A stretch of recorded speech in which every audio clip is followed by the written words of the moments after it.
बिहार में वैसे तो कई बड़े गैंगस्टर के नाम चर्चा में रहे हैं। इनमें कई बिहार के अपहरण उद्योग में शामिल रहे।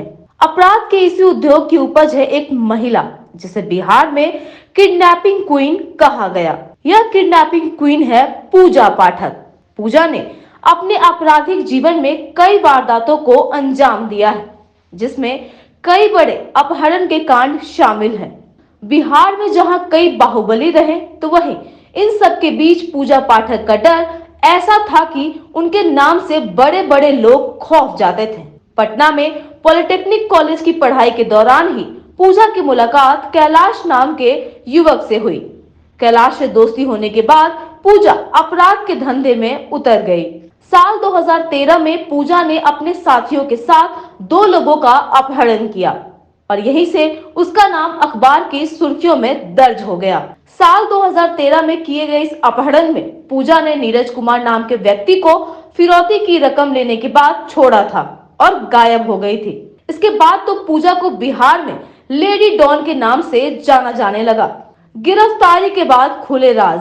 जी हाँ, इस अपहरण को लेकर जब पुलिस ने पूजा को गिरफ्तार किया तो उसमें कई राज सामने आए।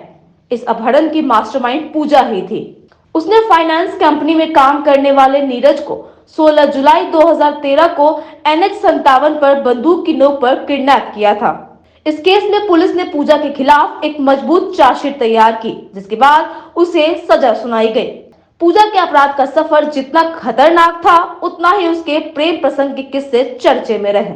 यह प्रेम प्रसंग भी कोई साधारण नहीं था। उनके प्रेम का असर बिहार सरकार पर भी पड़ा। बताया जाता है कि किडनैपिंग क्वीन को सजा सुनाए जाने के बाद शिवहर मंडल कारा भेज दिया गया, जहां उसकी मुलाकात प्रदेश के कुख्यात गैंगस्टर मुकेश पाठक से हुई। जेल में दोनों को प्यार हो गया, जिसके बाद 14 अक्टूबर 2013 को दोनों की शादी जेल प्रशासन के द्वारा करा दी गई। पूजा और मुकेश के जेल में शादी रचाने तक तो सब ठीक था, लेकिन बवाल तब शुरू हुआ जब साल 2015 में 20 जुलाई को मुकेश पाठक जेल से फरार हो गया। इसी दौरान पूजा की तबीयत खराब हुई तो उसे अस्पताल में भर्ती कराया गया।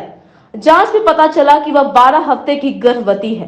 पूजा के जेल में ही गर्भवती की बात सुनते ही जेल प्रशासन के हाथ पांव फूल गए और सवाल खड़ा हुआ कि आखिर कोई महिला कैदी जेल में कैसे गर्भवती हो सकती है। जब इस पूरे मामले की जांच की गई तो पता चला कि वह मुजफ्फरपुर नहीं बल्कि शिवहर जेल में ही प्रेग्नेंट हुई थी। इस खबर के बाद शिवहर के जेलर को निलंबित कर दिया गया था। पूजा पाठक ने बेटी को दिया था जन्म। तबीयत बिगड़ जाने पर उसे मुजफ्फरपुर के AKMC अस्पताल में भर्ती कराया गया, जहां 1 मार्च 2016 को पूजा ने एक स्वस्थ बेटी को जन्म दिया। वहीं एक मामले में पूजा को आजीवन कारावास की सजा सुनाई गई। फिलहाल तो ऐसी छोटी बड़ी खबरों से रूबरू रहने के लिए आप देखते रहिए NBC 24।